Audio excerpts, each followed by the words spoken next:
E no vídeo de hoje vamos falar sobre os resultados da Itaúsa no primeiro trimestre de 2025. Então, será que o Barsi já ficou arrependido de ter vendido as ações? Eu sou o Miguel, esse é o canal Dividendo e Tradição, então fica comigo até o final desse vídeo para você não perder nada.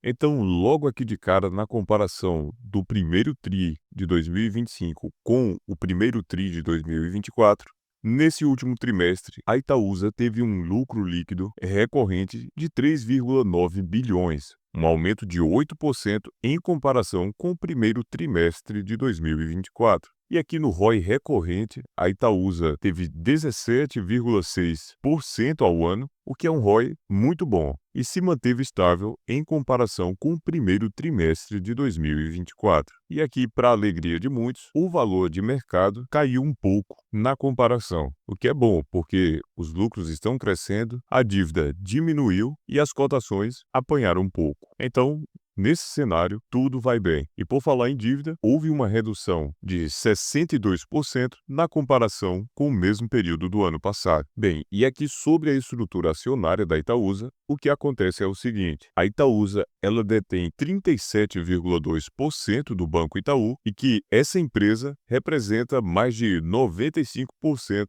do resultado da Itaúsa. E fora o Banco Itaú, a Itaúsa tem 37,8% da Dexco, quase 30% da Alpargatas, 10,4% da Motiva, 12,8% da Agea e quase 50% aqui da Copa Energia. Fora isso, tem 8,5% da NTS. Então, quando você compra Itaúsa, você está comprando, sim, de fato, uma holding, mas tem que entender que, mesmo somando todas essas outras empresas, o resultado que elas geram ainda é muito pequeno em comparação com o Itaú. Então, você que tem Itaúsa tem que ficar vidrado aqui nos resultados do Itaú, porque todos os dividendos pagos por parte do banco é 100% repassado para os acionistas da Itaúsa. E essas outras empresas aqui, o que elas geram de lucro é para pagar a infraestrutura, e todas essas outras empresas aqui, o que elas geram de lucro é para pagar a infraestrutura da Itaúsa. Afinal de contas, tem os custos de holding, com pessoal, imóveis, então eles se organizam dessa forma. Agora, um ponto que eu sempre gosto de destacar é que, muito dificilmente, essas empresas vão ter a mesma performance e a mesma rentabilidade que o Itaú teve ao longo da história. Então, não adianta se iludir muito com essas outras companhias. E aqui, como eu mencionei, nessa tabela está bem discriminado aqui o resultado das outras empresas, e quando você compara elas que, somadas, estão representadas aqui como setor não financeiro,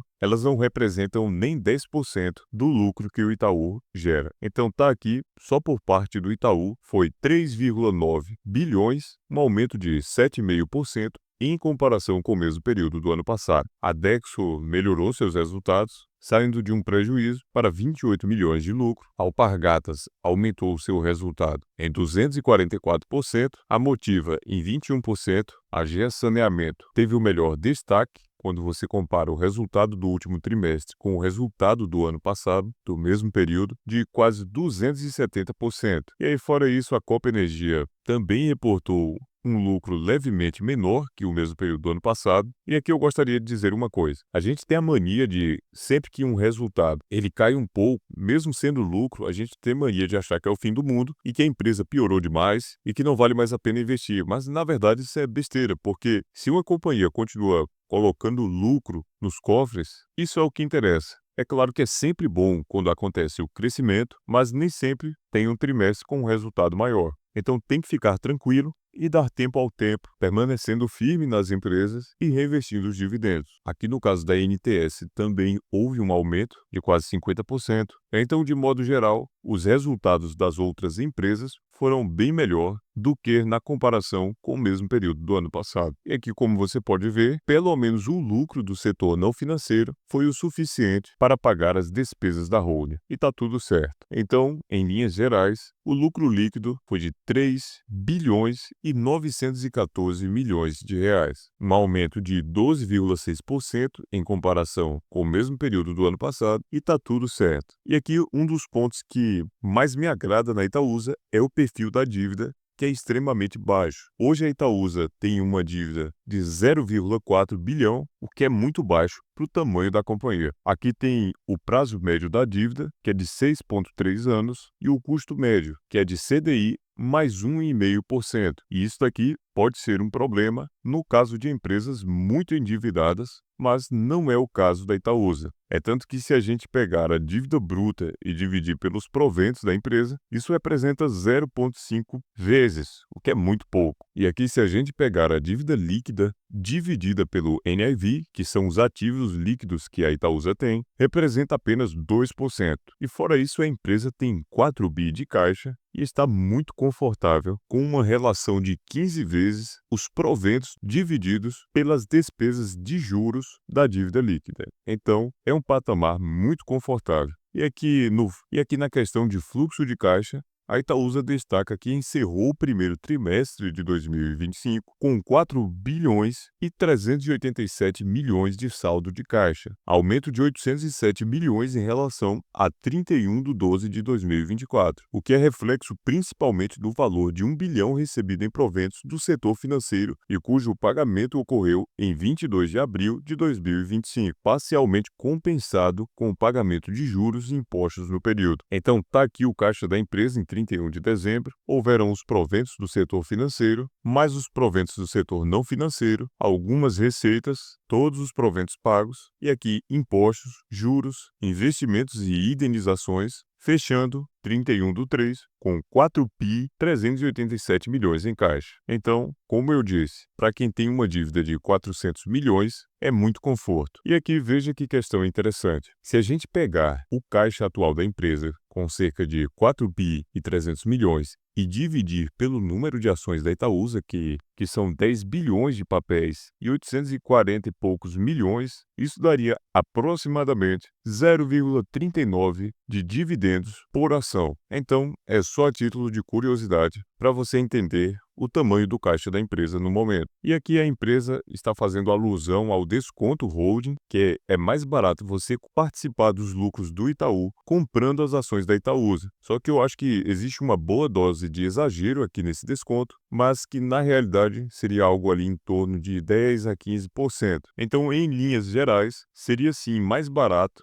você comprar a Itaúsa para participar dos lucros do Itaú. E aqui eu acho interessante o seguinte, o retorno ao acionista que investiu em Itaúsa. E veja só, em 10 anos, a valorização média anual da Itaúsa foi de 12,5%, ganhando do Ibovespa, CDI, dólar e S&P 500. Agora aqui, nesse exemplo, eu não tenho certeza se está incluso o reinvestimento de proventos, mas é interessante ver esses números e mesmo que esteja o reinvestimento dos proventos, foi um resultado muito bacana. E eu acredito que isso daqui também é sem contar as bonificações que a empresa distribuiu ao longo do tempo. E aqui eu quero chamar a atenção para um ponto muito interessante. Muita gente bate na Itaúsa dizendo que a cotação não anda, mas é porque essas pessoas elas não entendem o seguinte. A Itaúsa é uma empresa que sempre faz emissão bonificando os atuais acionistas com novas ações. É claro que isso faz a base acionária aumentar e, por isso, existe essa impressão de que o papel nunca sai de lado. Mas veja bem, se você antes tinha 1.000 ações e agora você tem 1.100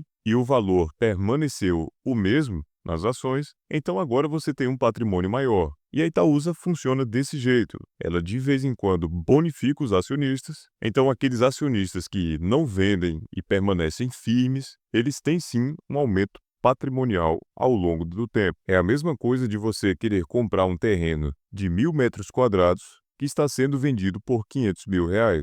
E daqui a um ano, esse mesmo terreno, o proprietário está vendendo uma porção maior ainda, de 1.100 metros quadrados, ou seja, ele agregou parte de outro terreno que ele tem ali, pelos mesmos R$ 500.000. Então perceba que você está levando uma fatia muito maior, então é mais ou menos isso que acontece aqui em Itaúsa. E aqui dentro do horizonte de um ano, a Itaúsa está com um PL de 7,85, um preço sobre valor patrimonial de 1,39, e se você aproveitou nesses momentos em que as cotações apanharam mais, certamente o seu PL está muito mais baixo, você pagou um P sobre VP muito menor e seu dividend yield on cost é muito maior do que esse 8,40%. Então, olha só que é engraçado. Mesmo por R$ 11, a Itaúsa tem distribuído um bom dividendo e muita gente fazia piada de que o dividendo da Itaúsa, se comprasse de veneno, não matava, mas pelo visto, a turma parou com as brincadeiras e quem não se deixou levar, quem permaneceu firme com as ações nesses últimos tempos, certamente está sorrindo agora, colhendo bons frutos. Então é isso. Ações são feitas para serem compradas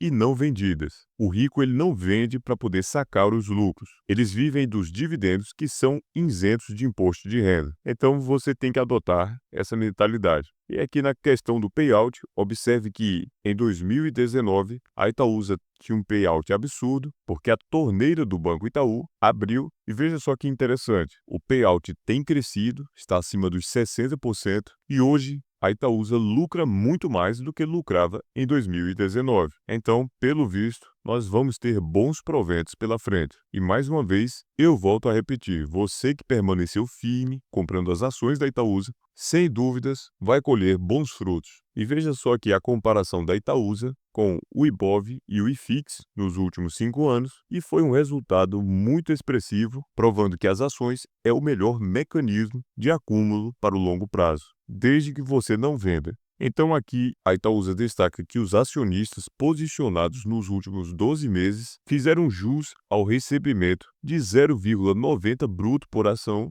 que divididos pela cotação da ação em 31 de 3 de 2025, resultou em 9,6% de dividend yield, totalizando o valor de 9,9 bilhões em proventos declarados. E só os dividendos que foram distribuídos nesse primeiro trimestre de 2025 foram maiores 9% em comparação com o mesmo período do ano passado. Então, esses foram os excelentes resultados de Itaúsa no primeiro trimestre de 2025. Eu não sei se o Barsi ficou arrependido, mas eu posso te garantir que eu estou muito feliz com os resultados da empresa e gostaria de dizer que o longo prazo bonifica os pacientes. Então você, que permaneceu firme e não se deixou levar, está de parabéns. E se você vendeu as ações da Itaúsa por pressão do mercado, porque ficou lendo notícias e não estava vendendo com foco em fundamentos, fica a lição. Então, de todo jeito, você ganha. Eu gostaria de encerrar esse vídeo reforçando que as ações são para você comprar e manter para o longo prazo, e não para você vender. Então, não seja mão de alface. Permaneça firme e aproveite os tempos de dificuldade para comprar mais. Bem, se você gostou desse vídeo, por gentileza, deixe o seu like, se inscreva aqui no canal Dividendo e Tradição para você seguir recebendo vídeos como esse. Inclusive, eu te convido a clicar nesse vídeo que está aparecendo agora na sua tela para você entender por que quem permanece firme sem ficar tentando prever o mercado tem um desempenho melhor do que quem fica se movimentando tentando prever para onde vai a bolsa, para onde vai o câmbio.